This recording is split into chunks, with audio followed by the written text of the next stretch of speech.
What if everything we think we know about Cleopatra's final days is incomplete? Not false, but shaped, filtered, simplified.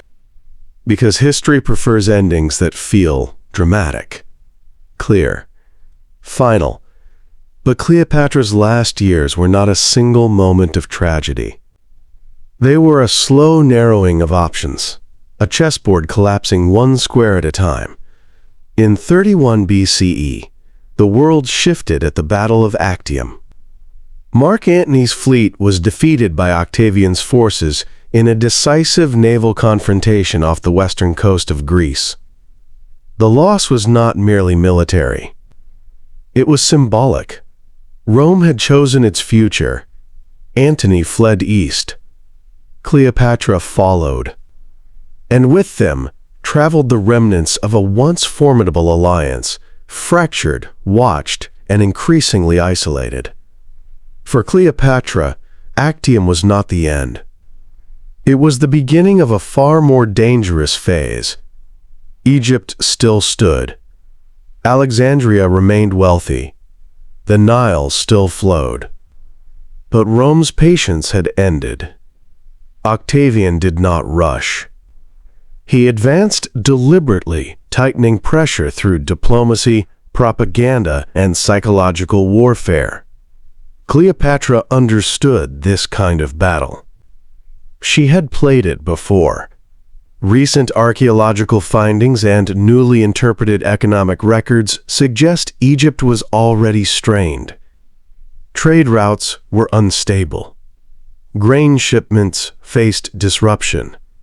Defenses around Alexandria showed signs of neglect and rushed reinforcement. This was not the Egypt of earlier triumphs. It was a kingdom under siege, internally and externally. Cleopatra faced a cruel reality. There would be no equal negotiation between powers. Octavian did not seek alliance. He sought submission. And submission meant humiliation. Yet Cleopatra did not disappear into despair. She calculated. She gathered intelligence. She assessed loyalties. She weighed every remaining path, even those that carried personal cost. Because for her, survival was not only about herself. It was about Egypt, her children, and the legacy of a dynasty already slipping into history. Alexandria became the inevitable target, not because it was weak, but because it was symbolic. To conquer Cleopatra's capital was to conquer her story, and Cleopatra knew this. The queen was cornered, but not yet defeated. After Actium, Cleopatra understood something with brutal clarity. Victory would not come from armies. It would come from negotiation, delay, and control of perception. Octavian advanced toward Egypt not as a conqueror in haste, but as a strategist in command of time. Cleopatra responded in kind. She reopened diplomatic channels, not with pleas, not with defiance, but with calculation. Recently re-evaluated Roman and Egyptian correspondence fragments suggest Cleopatra attempted to separate Octavian from Antony politically. Her message was subtle. Antony, she implied, had acted independently. Egypt, she argued, was still valuable, stable, wealthy, cooperative. If Rome wanted grain, gold, and order in the East, Egypt could still provide it, but only under her rule. This was not desperation.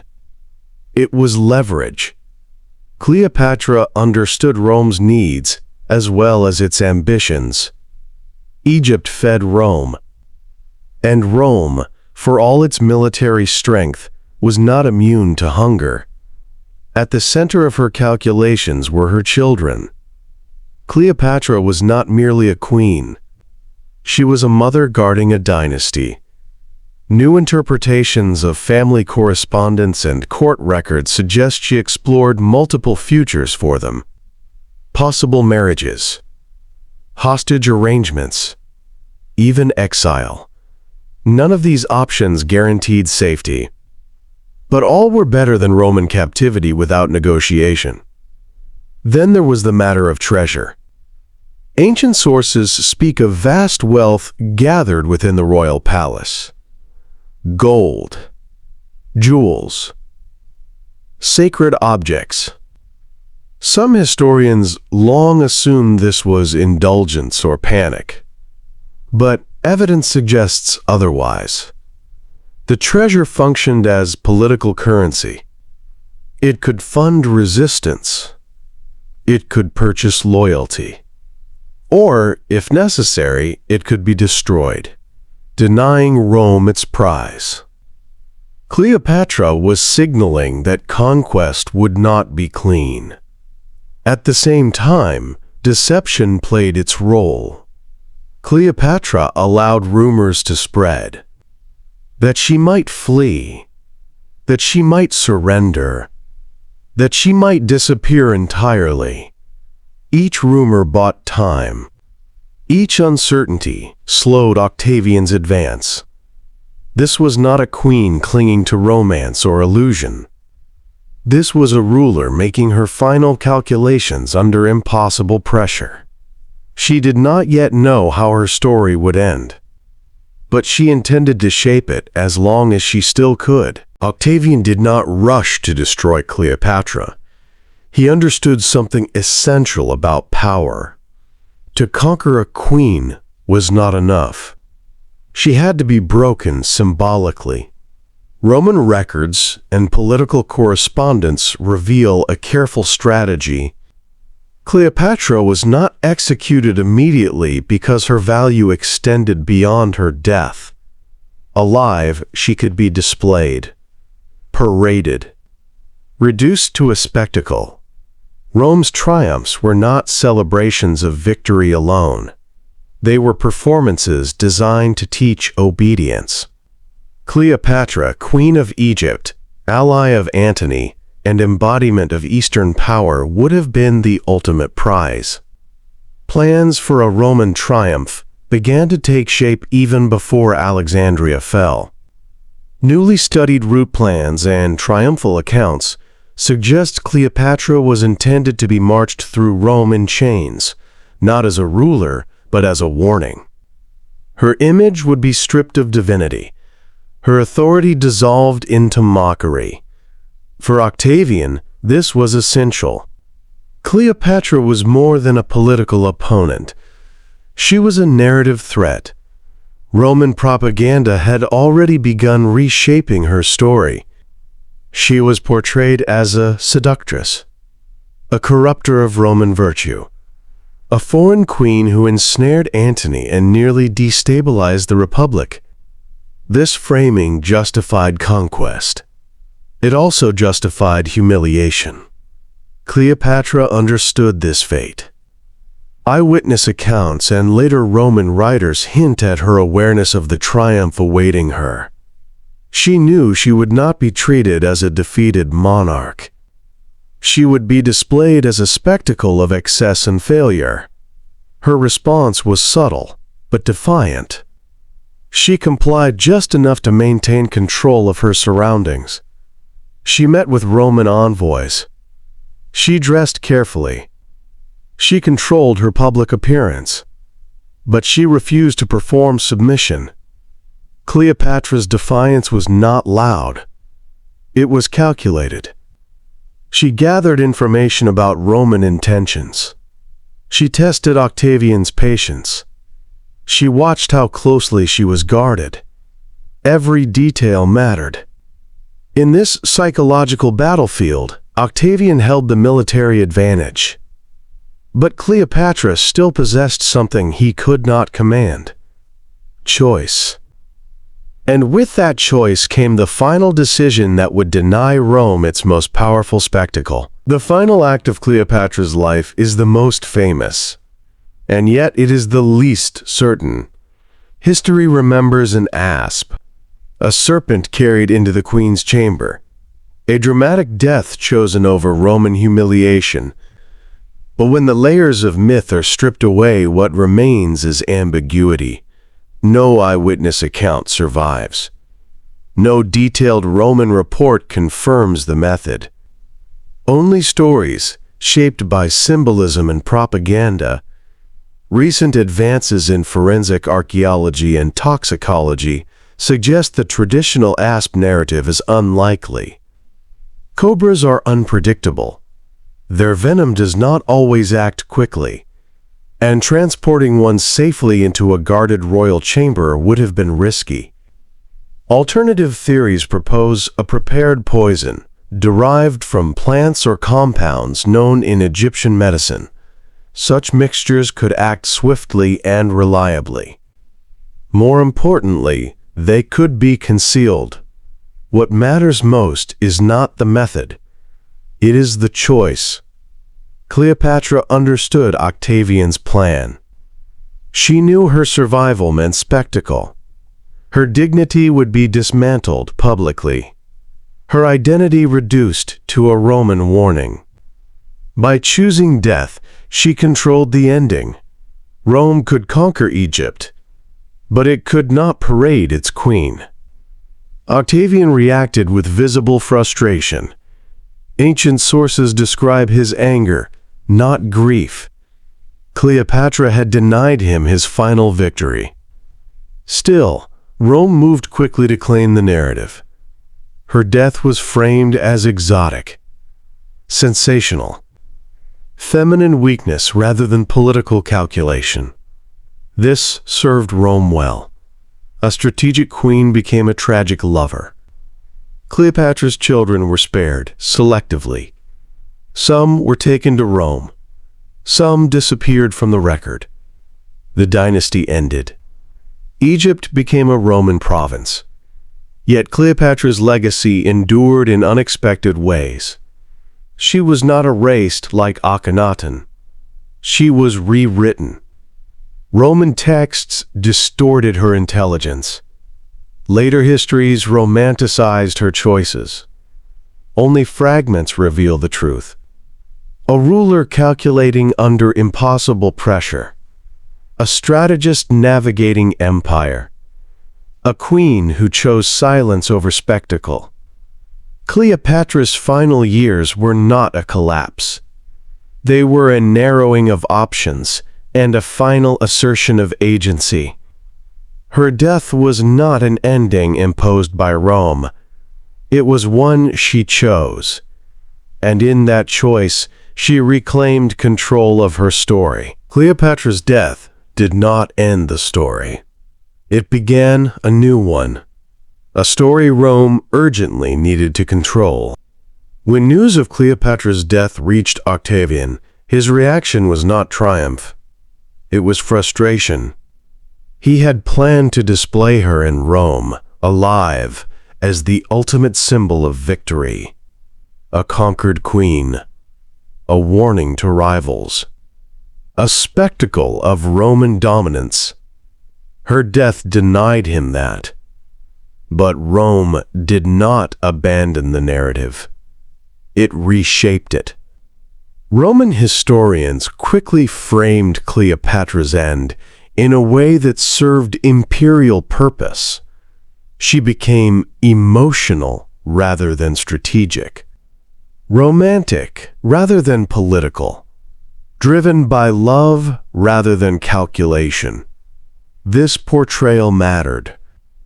A calculating queen who chose death to deny Rome control would inspire resistance. A tragic woman overwhelmed by passion would not. Rome chose the safer story. The famous image of the asp served this purpose perfectly. It was exotic, foreign, feminine. It emphasized mystery and spectacle rather than intention. The serpent symbolized danger, but also excess. Cleopatra was no longer a ruler making a final decision. She was a curiosity. Octavian allowed this version to spread. It justified his actions. It softened public perception of Egypt's annexation. It transformed conquest into inevitability. Cleopatra's intelligence was inconvenient, so it was diminished. Her body was buried quietly. No public mourning. No state ceremony worthy of her status. This absence is telling. Rome wanted her gone, not remembered. Yet Rome could not erase everything. Cleopatra's image lingered in whispers, in private letters, in uneasy admiration. She had ruled longer than most male counterparts. She spoke multiple languages. She negotiated with Rome as an equal. These facts resisted distortion. Still, the official version prevailed. Cleopatra became legend before she became history. A myth was easier to manage than a woman who had nearly matched Rome's ambition. Her death was not merely the end of a dynasty. It was the beginning of a long campaign to reduce her legacy. Rome needed Cleopatra to be smaller than she was, because acknowledging her true power would mean admitting how close empire had come to losing control. After Cleopatra's death, Rome moved quickly to control memory, not with silence, but with storytelling.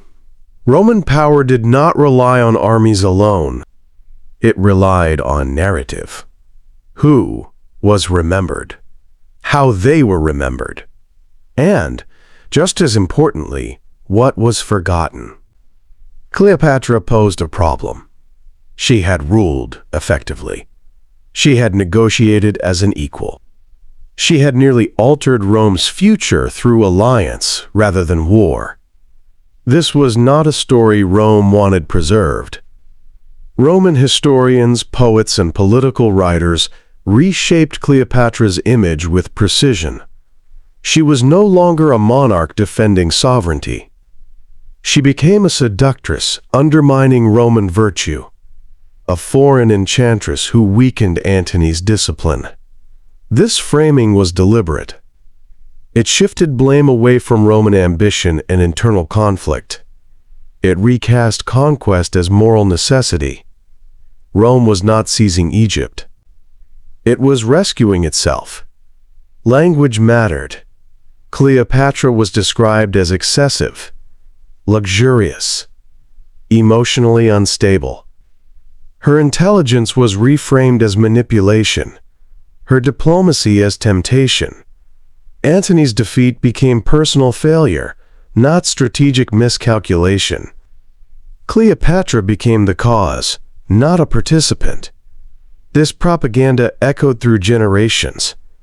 Roman school texts repeated it. Later historians inherited it. Poets amplified it. By the time her story reached the wider ancient world, Cleopatra had become an archetype rather than a ruler. Yet fragments resist this distortion. Administrative records show competent governance. Coinage depicts a ruler emphasizing authority over beauty. Foreign correspondence reveals political literacy and multilingual command. These are not the marks of a reckless figure. They are the marks of a stateswoman. Rome's rewriting was effective because it aligned with existing fears. Fear of foreign power. Fear of women in authority. Fear of cultural influence from the East. Cleopatra embodied all three. Reducing her to myth made empire feel justified. What survived was not her strategy, but her image. And images are easier to control than truth. Cleopatra's story, as Rome told it, became permanent, until archaeology, scholarship, and careful reading began to pull it apart. Cleopatra's death marked more than the end of a life. It marked the end of Egyptian sovereignty. With the queen gone, Egypt did not resist. It could not. Octavian entered Alexandria not as a conqueror meeting opposition, but as a ruler assuming control. There were no uprisings, no final battles, only transition. Egypt was declared a Roman province, but not an ordinary one.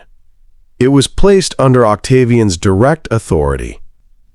No senator was allowed to govern it without imperial permission. Rome understood Egypt's value. Its grain fed the empire. Its wealth stabilized Roman politics. Its strategic position controlled the eastern Mediterranean. Cleopatra's kingdom became Rome's lifeline. The administrative structure changed quietly. Temples reopened, but under Roman oversight. Priesthoods survived, but with reduced autonomy. Egyptian traditions were preserved on the surface, while real power shifted beneath. Rome ruled without erasing culture entirely. It absorbed it. Cleopatra's children symbolized this transition. Caesarion, her son with Julius Caesar, was executed. He represented legitimacy Rome could not tolerate. Others were taken to Rome, raised under imperial watch, educated not as Egyptian royalty, but as Roman subjects. The dynasty ended not in bloodshed, but in controlled assimilation. Alexandria remained vibrant. Its libraries, scholars, and trade routes continued to flourish. But the city no longer set its own course. Decisions came from Rome. Egypt's future was no longer negotiated. It was managed. Yet Cleopatra's influence did not vanish entirely. Egyptian religion adapted. Roman emperors adopted pharaonic imagery.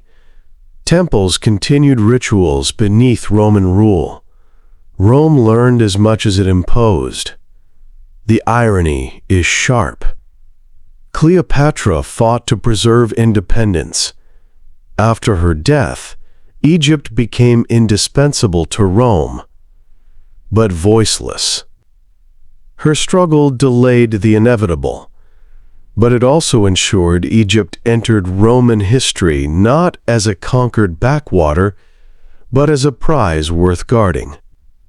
Cleopatra's reign ended, but Egypt endured, changed, contained, yet never fully erased. Cleopatra did not lose history. History lost Cleopatra. What survived was not her strategy, her governance, or her political intelligence. What survived was a story told by her enemies. A story shaped by Roman fear of a powerful woman who nearly altered the course of empire. For centuries, Cleopatra was remembered as a symbol, a seductress, a tragic lover, an exotic distraction. These images were convenient. They removed agency. They softened Roman failure. They turned a geopolitical struggle into personal drama. But when we step back from the myth, a different figure emerges. Cleopatra ruled for over 2 decades in one of the most dangerous political landscapes of the ancient world. She spoke multiple languages. She stabilized Egypt's economy. She negotiated with Rome not once, but repeatedly, surviving longer than many male rivals. Her final years were not a collapse. They were a narrowing corridor of options, navigated with awareness, intelligence, and resolve. Cleopatra understood power. She understood symbolism. And in her final act, she denied Rome its ultimate display. Her death was not an escape from fear. It was a refusal to be reduced. Modern archaeology, comparative leadership studies, and rereadings of ancient texts now allow us to see her more clearly, not as myth, not as romance, but as a ruler responding to impossible pressure. Cleopatra's true legacy is not how she died. It is how long she resisted, how she negotiated when others surrendered, how she calculated when others panicked, how she remained sovereign in mind, even when sovereignty was slipping away. History often favors victors, but memory is not fixed. Each generation re-examines the past, and, sometimes, restores voices long overshadowed. Cleopatra's story is not one of failure. It is one of agency under empire. As this episode ends, imagine Alexandria at dusk, the harbor quiet, the palace sealed, the empire advancing. Cleopatra is gone, but the brilliance Rome tried to simplify still lingers, waiting to be understood. Silent history continues.